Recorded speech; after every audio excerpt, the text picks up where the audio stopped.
If you ever felt powerless against a faceless corporation that treats you like dirt, or if you've dreamed of that perfect moment when the tables turn and karma hits hard, then you're in the right place. Hit that like button if you're ready for some sweet revenge vibes. Subscribe so you never miss these emotionally charged tales.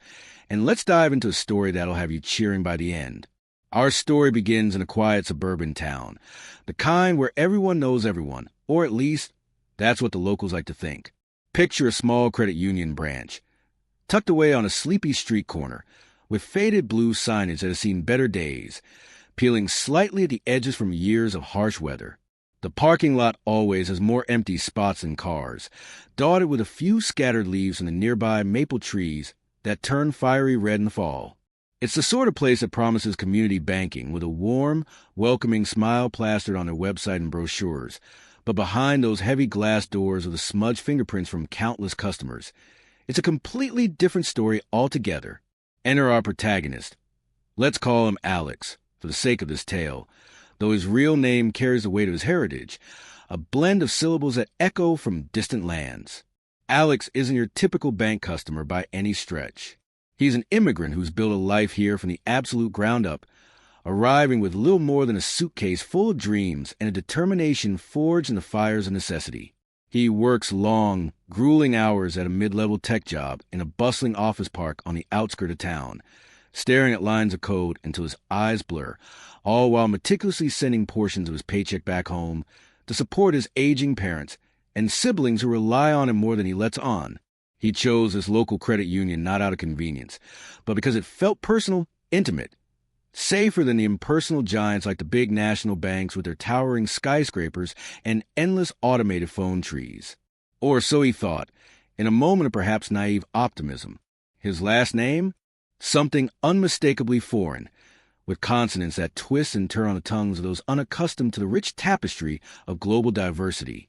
It's a name that carries stories of ancestors, of migrations across oceans, of resilience in the face of adversity. But Alex never let that bother him in his daily life. Until it did, until it became a weapon wielded against him in the most subtle, insidious ways. He prided himself on blending in, on being just another hard-working resident contributing to the community, paying his taxes on time, volunteering at local events when he could squeeze it into his packed schedule. Yet deep down, he always sensed the undercurrent of judgment, the sideways glances at the grocery store or the slightly longer waits at the DMV. But he pushed it aside, focusing on building his future. It started innocently enough, as these things often do, with no fanfare or warning signs. One crisp autumn afternoon, the kind where the air carries a hint of impending winter chill, and the sun hangs low in the sky, casting long shadows across the pavement, Alex pulls up to the ATM outside the branch in his reliable but aging sedan, the engine humming softly as he shifts into park. He slides in his debit card with practiced ease, the plastic worn smooth from years of use. Punches in his PIN, digits memorized like a second language, and nothing.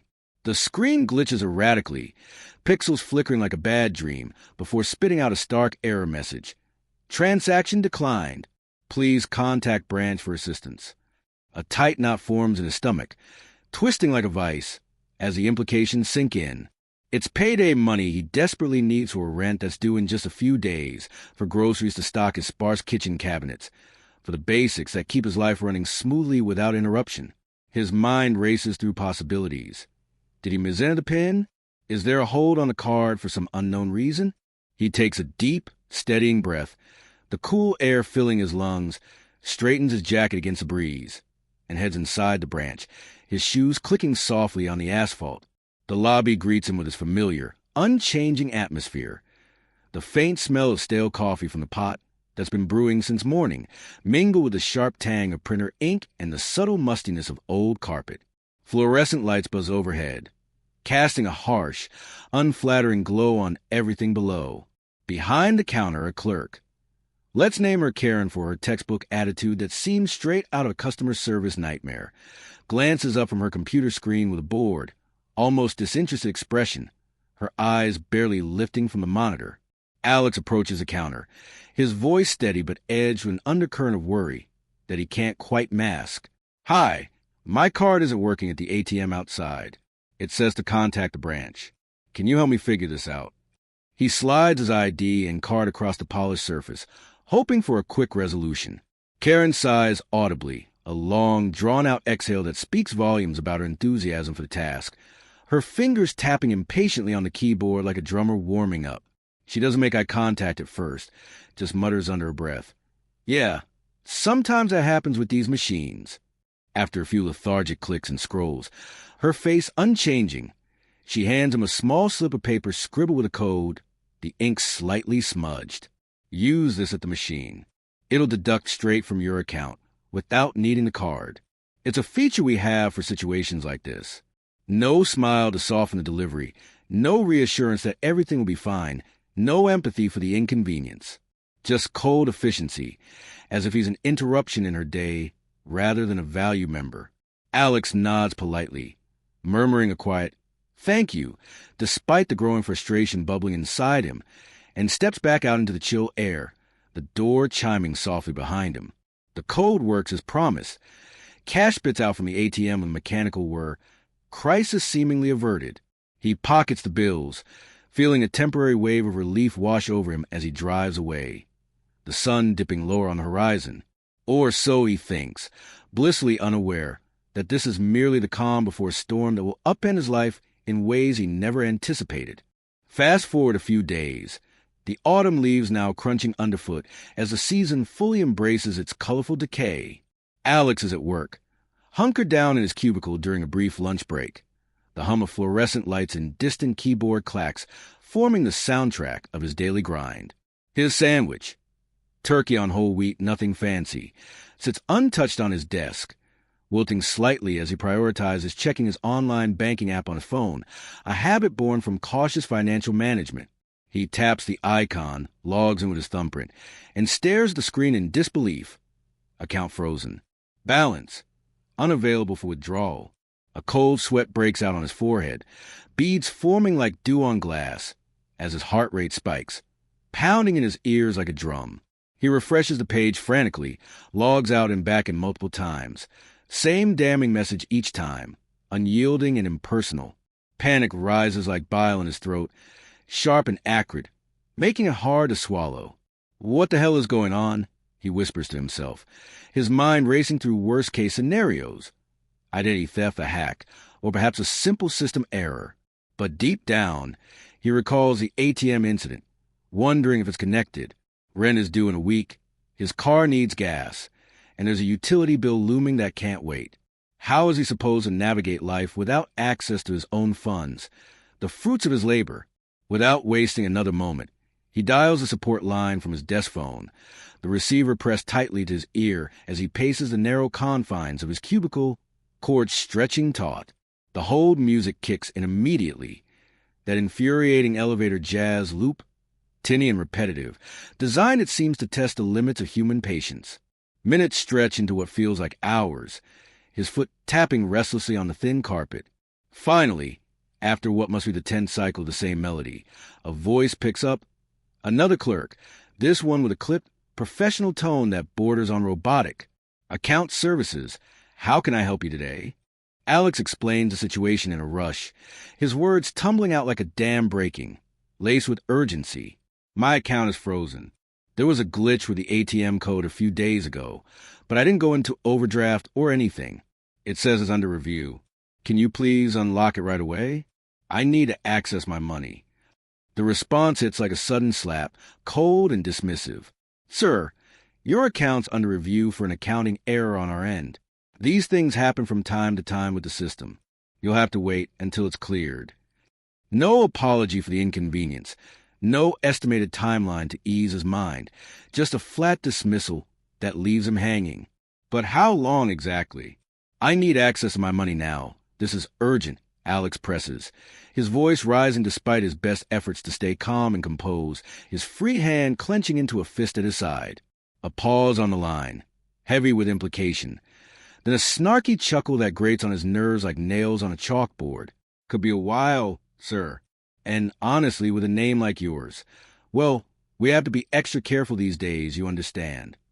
The implication hangs in the air like a toxic fog, unspoken but crystal clear. Racism. wrapped in a thin veneer of bureaucratic procedure, a subtle jab at his heritage that stings deeper than any overt insult. Alex's grip tightens on the phone, knuckles whitening until they ache, his cheeks burning with a flush of humiliation and anger. Extra careful? What does that even mean? Are you implying something about my name? His voice trembles slightly, a mix of outrage and disbelief. Click. The line goes dead abruptly, the dial tone mocking him in the silence. They hung up on him without a second thought, leaving him staring at the receiver in stunned fury. His breath comes in short, ragged bursts as he slams the phone down, the clatter echoing in the quiet office. Colleagues glance over curiously, but he waves them off, retreating into his thoughts.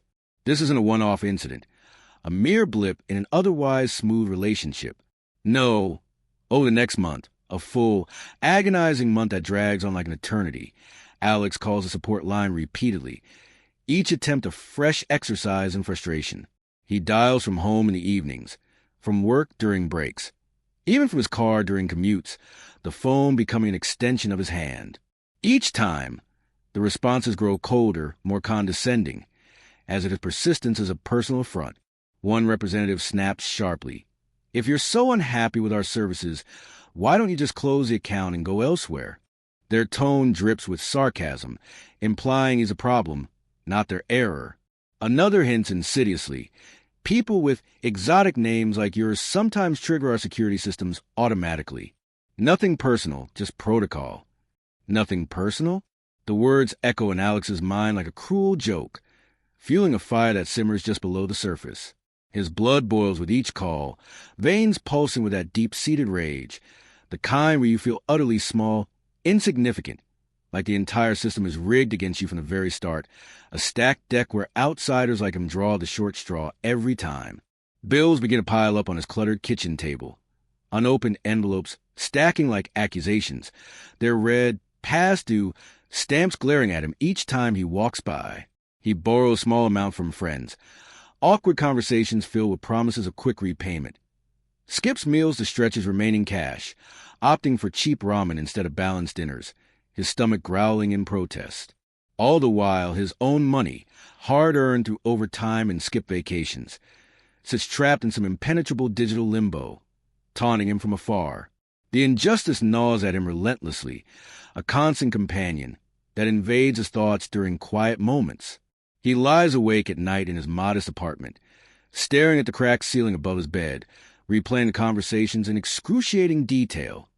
The snarky tones, the hung-up calls, the subtle digs at his name that cut like paper edges. His chest tightens with that powerless rage, muscles coiling as if ready for a fight that never comes. Why me? He thinks over and over, fists clench under the sheets until his nails dig into his palms. I did nothing wrong. It's their mistake, a minor glitch they admitted to, and yet they're punishing me for it, dragging this out while I suffer. The betrayal stings deepest of all, a sharp pain in his core, because he specifically chose his credit union for a proclaimed local feel, its advertisements boasting of community ties and personalized service, thinking it meant fairness and equality. Instead, it's a harsh reminder how outsiders are often treated, like suspects rather than valued customers, scrutinized through a lens of prejudice that colors every interaction. As the days bleed into weeks, Alex's life becomes a cycle of mounting stress and quiet desperation. Mornings start with a knot in his stomach as he checks his email for any update from the bank. Nothing, always nothing. Afternoons at work are distracted, his focus splintering as worries about finances creep in, making simple coding tasks feel monumental. Evenings are spent juggling what little cash he has, prioritizing essentials like electricity over small comforts, his apartment growing dimmer as he conserves energy. The weight of it all presses down on him, shoulders slumping under an invisible burden, his once optimistic demeanor cracking at the edges. He tries visiting the branch in person multiple times, hoping face-to-face interaction might yield better results. Each trip is ordeal, parking in a nearly empty lot, walking through those glass doors of a forced calm, only to be met with the same stonewalling. Karen or others like her repeat the script. Under review. Can't help until it's cleared.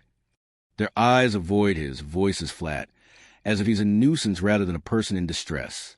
One teller even rolls her eyes when he presses for details, a gesture that fuels his inner fire. Finally, during a late-night video call with his family back home, the connection glitchy from the distance, their faces pixelated on his laptop screen. Alex vents his frustrations in a torrent of words. His mother's face is etched with deep worry lines, her eyes soft with maternal concern as she listens. "This isn't right. Son, you work so hard. They can't treat you like this. You have to fight back somehow." Her words, spoken in their native tongue, carry the weight of shared hardships, reminding him of family stories of overcoming obstacles. But how to fight a faceless entity armed with policies and indifference? Then his younger cousin, a tech-savvy kid in his early 20s with a mop of unruly hair and a perpetual grin, perks up on the call, his enthusiasm cutting through the gloom. "'Cause, have you heard of these Russian services online? For like a few rubles each? Super cheap. We're talking pennies. You can hire people to post anything you want on social media. It's like bots, but with real-looking profiles that blend right in." Alex's eyebrows shoot up in surprise, leaning closer to the screen as if to hear better. "What? Like spam or something? Is that even legal?" His cousin laughs, a light, infectious sound that momentarily lifts the mood. Exactly like coordinated spam, but smart. Flood their pages with complaints from what look like everyday customers. Make it seem like everyone's pissed off at them. They'll freak out over the bad publicity. Trust me, I've seen it work for other stuff. At first, Alex hesitates, his moral compass spinning as he weighs the idea. His heart races at the thought. It's sneaky, maybe even a bit shady, skirting the edges of ethics in a gray area. He pictures the potential backlash, the risks if somehow traced back to him. What if this backfires spectacularly? He wonders silently, biting his lip. But then in a flash, he remembers the accumulated slights. The snarky voices on the phone, the abrupt hang-ups, the veiled racism in their extra careful comments, the way they made him feel like an outsider in his own adopted home. The powerlessness he's endured flips suddenly to a spark of determination, igniting like dry tinder. Screw it, he thinks, a resolve hardening in his chest like steel. They started this war with their incompetence and bias. It's time to end it on my terms, to reclaim some control. He nods at his cousin, voice firm. "Tell me more. How does it work?" The cousin explains eagerly, sharing links and tips, the call extending late into the night as plans form. Energized by the idea, Alex logs onto the recommended site that very night, the soft glow of his laptop screen illuminating his darkened bedroom, casting long shadows on the walls adorned with family photos. The interface is surprisingly simple, almost deceptively user-friendly, with drop-down menus and clear options that make the process feel accessible even to a novice. Pop-ups offer choices. Select profile types, American-looking ones, complete with stock photos of smiling faces and bios about everyday lives, perfect for blending seamlessly into the digital crowd without raising suspicions. For just $3, mere pocket change, less than a coffee at the corner shop, he purchases hundreds of posts, the transaction processing in seconds with a satisfying confirmation ding. He crafts the messages meticulously, enlisting a quick AI tool for polishing, making them sound utterly authentic and varied to avoid detection. This credit union froze my account for no reason at all. Terrible customer service. Stay away. I've experienced discriminatory practices here. They treat certain customers differently. Avoid at all costs. Lost access to my money over a simple glitch, and their support was rude and unhelpful, so unprofessional. Each complaint is tailored to echo real grievances, drawing from his own pain but generalized to seem widespread.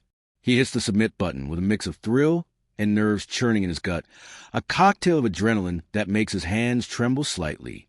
Leaning back in his creaky desk chair, he exhales slowly, the room silent except for the hum of the computer fan. What if this doesn't work? Or worse, what if it escalates? He wonders, doubts creeping in like shadows. But deep down, a defiant voice whispers back, they deserve every bit of this chaos. It's justice, delayed but delivered. He closes a laptop and tries to sleep, but excitement keeps him tossing, visions of digital retribution dancing in his mind. The next morning dawns with crisp clarity, sunlight filtering through his blinds as Alex grabs his phone first thing, scrolling through the credit union's social media pages with bated breath. A grin creeps across his face, widening into a full smile as he sees the results unfold in real time. Hundreds of complaints have flooded in overnight, a digital storm of fury, impossible for any organization to ignore. Angry rants pile up in the comment sections. One-star reviews cascade like dominoes on review sites. Shared stories that mirror his own ordeal, but multiplied exponentially. It's an avalanche of discontent. Posts looking eerily real from profiles adorned with American flags, family photos, and mundane bios about hobbies and jobs. This place is a joke. Froze my savings over nothing and laughed when I called. One reads, "Discrimination alert. They profile me based on my background. Switching banks ASAP." Another chimes in. The notifications must be pinging relentlessly on the credit union's end, a barrage that demands attention. Inside the credit union's offices, Alex can only imagine the panic setting in. A scene of managers huddled around conference room tables, faces paling as they stare at screens filled with negativity, coffee cups forgotten as they scramble. "Where on earth did all this come from?" they whisper urgently, voices laced with alarm. "Our reputation is tanking fast. Stock prices could dip if this goes viral." The PR team would be in overdrive, trying to stem the tide, but the damage is done, the online echo chamber amplifying every grievance. The posts continued pouring throughout the morning, gaining traction as real users, perhaps inspired or curious, begin adding their own complaints, turning a manufactured storm into a genuine tempest.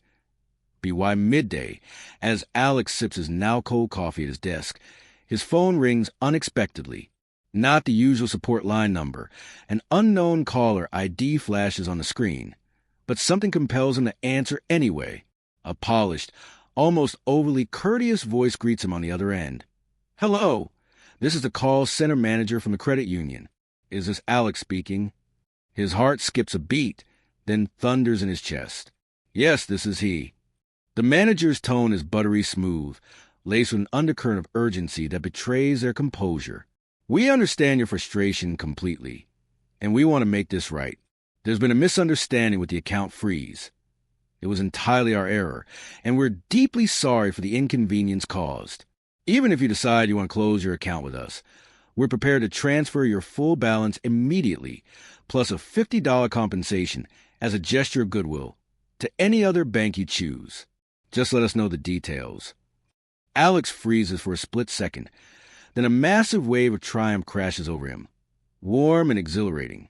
He can picture the manager's forced smile through the phone, sweat beading on their brow as they scramble to contain what must be a full-blown PR nightmare unfolding online. "No way for them to link this back to me," he thinks, suppressing a triumphant laugh that bubbles up from deep within. They know their beat, cornered by their own arrogance. He agrees calmly, his voice steady as ice despite the inner fireworks. Within hours, the money hits his new account. Every cent, plus the bonus, verified with a satisfying app notification. Relief floods his veins like a soothing balm, muscles unclenching for the first time in weeks, tension melting away. Victory tastes impossibly sweet, like justice served cold on a silver platter, validating every moment of his struggle.